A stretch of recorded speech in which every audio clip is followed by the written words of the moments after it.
যে আমাদের অভ্যাসটা হলো তার উল্টা। মিডিল ইস্টেও বলেন, এশিয়াতেও বলেন, মুসলমানদের অবস্থা এই। অর্থাৎ নবীজি সাল্লাল্লাহু আলাইহি সাল্লামের সুন্নাতটা আমাদের মধ্যে নাই, অমুসলমানদের মধ্যে, তাদের হয়তো অজ্ঞাতসারেও তাদের মধ্যে আছে। তো যাই হোক, এটা হলো সকালের ঘুমের কথা। এখন কত হলো রমজানে যে মানুষ সকালে ঘুমায়, এর উত্তর হলো যে রমজানেও যদি কেউ সকালে না ঘুমিয়ে থাকতে পারে সেটা ভালো। কিন্তু পৃথিবীর সেট আপটা এমনভাবে করা হয়েছে যে 9টা to 5টা অফিস, হ্যাঁ, স্কুল, কলেজ, মাদ্রাসা সব এরকম করা হয়েছে। কেন আর্লি মর্নিং একদম ভোরে শুরু হয়ে দুপুরের মধ্যে শেষ হয়ে যাবে, এমন হতে পারতো না? তাহলে মানুষ দুপুরে এসে একটু রেস্ট করতে পারতো, রাতে তাড়াতাড়ি ঘুমিয়ে যেত, সকাল উঠে কাজ শুরু করতো। তো এই যে আমাদের একটা সিস্টেম ডেভেলপ হয়েছে, যে সিস্টেমটার মধ্যে সুন্নাহ পালন করাটা কঠিন, এরকম পরিস্থিতিতে কারোর যদি অসুবিধা হয়, তিনি রমজানে তারাবি পড়ে শুতে শুতে 10:30 11টা বেজে গেছে, আবার এদিকে তার সকালে উঠে অফিসে যেতে হবে, সারাদিনের জন্য রেস্টের সুযোগ পাবেন না, তিনি যদি সকালে ঘুমান গুনাহ হবে না। বুঝে আসছে কথা? তবে সকাল সন্ধ্যার যে দোয়াগুলো সেগুলো অন্তত পড়ে তারপর শোয়া উচিত। আরো ভালো হয় যদি এশাকটা পড়ে তারপর শোয়া হয়, আরো ভালো হয় যদি চাষটা পড়ে তারপর শোয়া হয়। কিন্তু যদি কেউ এটা না পারেন তাহলে এটা তার গুনাহের কারণ হবে না ইনশাআল্লাহ তাআলা, কারণ এটা পরিষ্কারভাবে কোনো গুনাহ বা নিষিদ্ধ কোনো বিষয় নয়। ঈদের নামাজ ও ঈদের দিনের সুন্নাহসমূহ জানতে চাই। ঈদের দিনের অনেকগুলো মাসনুন আমল আছে। এর মধ্যে সবচেয়ে বেশি পরিমাণে যে আমলটি করতে হয় ঈদকে কেন্দ্র করে সেটা তাকবীর পাঠ করা, আল্লাহু আকবার, আল্লাহু আকবার, লা ইলাহা ইল্লাল্লাহু, আল্লাহু আকবার, আল্লাহু আকবার, ওয়ালিল্লাহিল হামদ। ঈদুল ফিতরে এটা শুরু হয় হলো ঈদের চাঁদ দেখা যাওয়ার পর থেকে নিয়ে ঈদের নামাজ পর্যন্ত, আর ঈদুল আজহাতে শুরু হয় হলো জিলহজ মাসের চাঁদ দেখা যাওয়ার পর থেকে নিয়ে কোরবানি পর্যন্ত, অর্থাৎ 10 দিন পর্যন্ত। তো এটা হলো সবচেয়ে কমন সুন্নাহ এবং বেশি পরিমাণে করার জন্য। এমনকি ঈদগাহে আসার সময় তাকবীর বলতে বলতে আসা, ঈদগাহে এসেও বেশি বেশি করে তাকবীর পাঠ করা, এটা হলো ঈদের মাসনুন আমল। আর এর বাহিরে ঈদের আরো অনেক সুন্নাহ আছে, যেমন ঈদ উপলক্ষে উত্তম পোশাকটা পরিধান করা। উত্তম পোশাক নতুন না, কিন্তু যে কয়টা আছে এর মধ্যে সবচেয়ে ভালোটা পরা হলো মুস্তাহাব বা উত্তম। ঈদ উপলক্ষে আরেকটা গুরুত্বপূর্ণ আমল হলো আর্লি মর্নিং ঘুম থেকে ওঠা ঈদের দিন, ফজর নামাজ মহল্লা মসজিদে জামাতের সাথে পড়া। এই সুন্নত সবচেয়ে বেশি খেলাফ হয় আমাদের, কারণ চান রাত আমাদের অনেক কেনাকাটা করা লাগে, অনেক ফুর্তি ফার্তা করা লাগে, মহিলাদের অনেক গোছগাছ করা লাগে, এগুলো করতে করতে দেরি হয়ে যায়। ওই দিন ফজরে মুসল্লি থাকে সবচাইতে কম।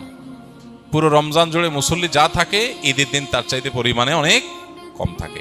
এটা হলো আমাদের একটা ত্রুটি। ঈদের দিনের আরেকটা গুরুত্বপূর্ণ আমল হলো উত্তম রূপে গোসল করা, আরেকটা আমল হলো মেসওয়াক করা, আরেকটা আমল হলো সুগন্ধি ব্যবহার করা, হ্যাঁ, আরেকটা আমল হলো ঈদুল ফিতর যদি হয় তাহলে সেক্ষেত্রে কিছু খেজুর টেজুর বা মিষ্টি মুখ করে তারপর ঈদগাহে আসা।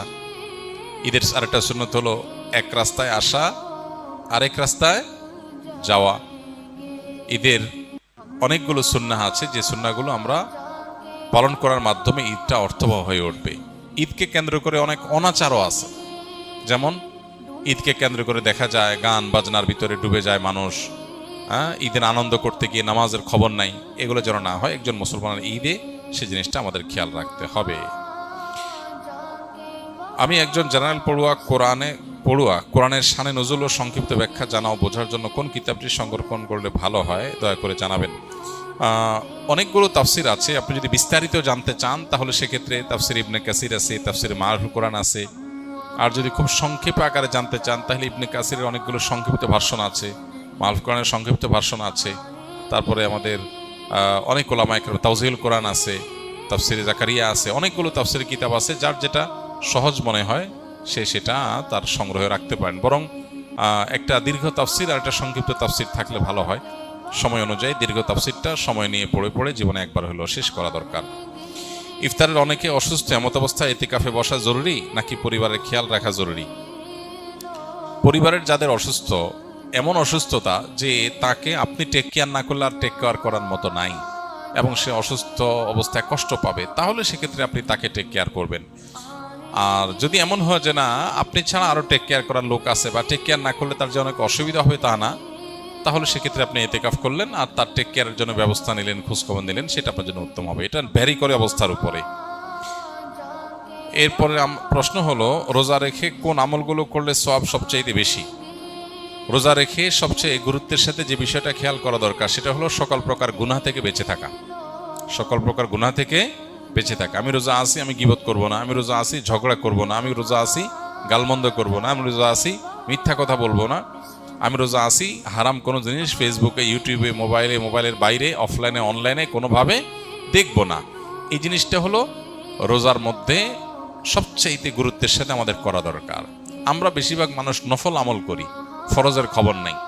আমরা কোরআন তেলাওয়াত করি, আমরা ওয়াজ শুনি, আমরা জিকির আজকার করি, কিন্তু আমি মোবাইলে হারাম জিনিস দেখি, ভিডিও দেখি, মিউজিক শুনি, ইচ্ছায় অনিচ্ছায় আমার জ্ঞাতসারে অজ্ঞাতসারে গুনাহ করি, তাহলে আমার রোজার পুরো ফজিলতটা নষ্ট হয়ে যায়। জন্য নবী সাল্লাল্লাহু আলাইহি ওয়াসাল্লাম বলেছেন, রব্বা সাইমিন লাইসা লাহু মিন সিয়ামিহি ইল্লাল জু'। বহু রোজাদার আছে রোজা থেকে উপোস থাকা ছাড়া তার কোনো উপকার হয় না।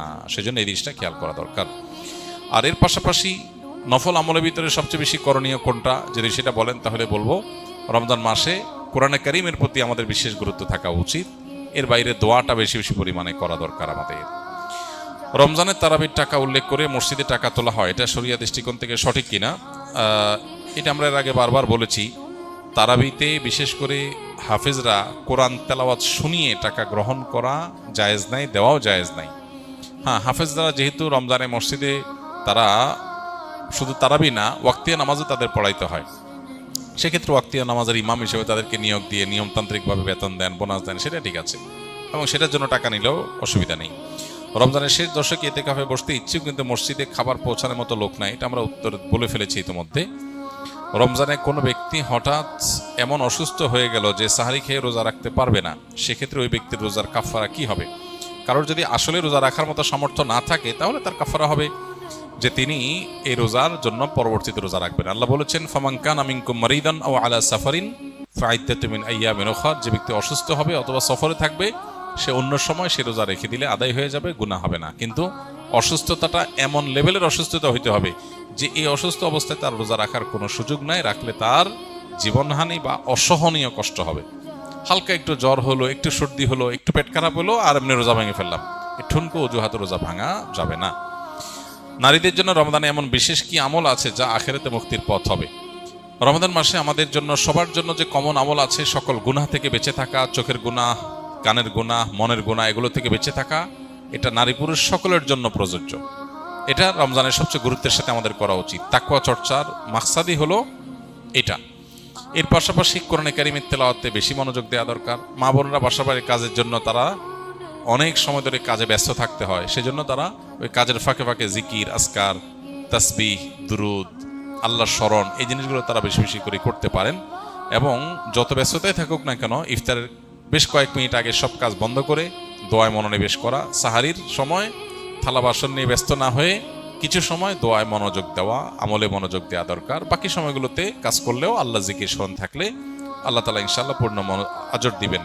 তাছাড়া তারা অন্যদের রোজার ব্যবস্থা করতে, ইফতারের ব্যবস্থা করতেছেন, সেজন্য বিপুল পরিমাণ সওয়াব মা বোনরা অর্জন করতে পারেন যদি নিয়ত করেন, আশা করেন আল্লাহর কাছে, ইহতিসাবুল আজর করেন যে আল্লাহ আমি ফ্যামিলির সবার ইফতারের ব্যবস্থা করছি, যে ব্যক্তি রোজাদারকে ইফতার করা সে তার পরিমাণ সওয়াব পায়, আপনি আমাকে সওয়াব দিয়েন, সে আশা যদি থাকে, আশা করা যায় তিনি সে আজরও আল্লাহর কাছ থেকে পেয়ে যাবেন।